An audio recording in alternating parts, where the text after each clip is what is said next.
शिव संगे सुताली से जरिया तो गौरा रानी पूछेली हो, ये शिवजी कौन व्रत हम करी तपिया के मोर बाड़ो से नूराय मोर रहो।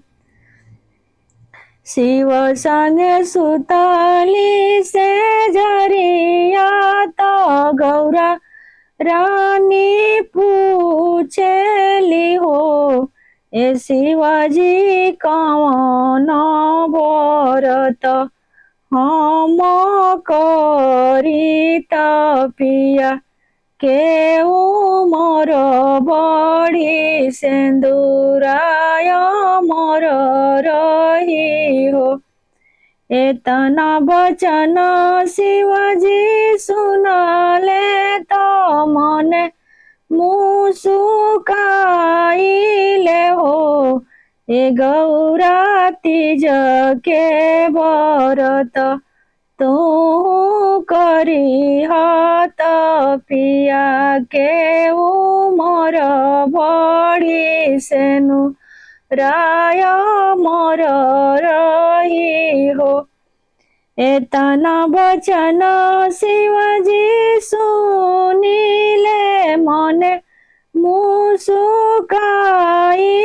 हो, गौरा तीज के तू करी व्रतिया तपिया के मोर बड़ी सिंदूराय मोर रही हो।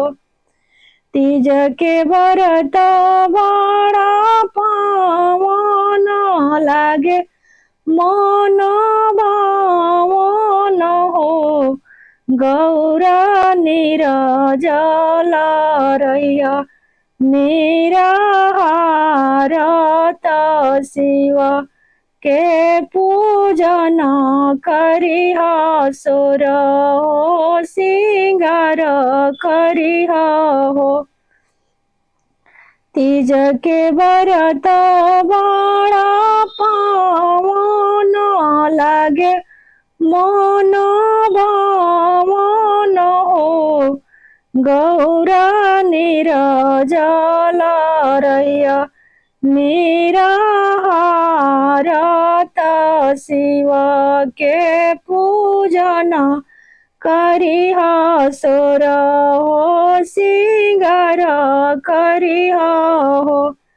सगरी सोहागिन करे बरतिया तपिया के मोर मांगे हो, ए गौरा जनम जनम रही सोहागिन त सेनुराय मोर रही हो।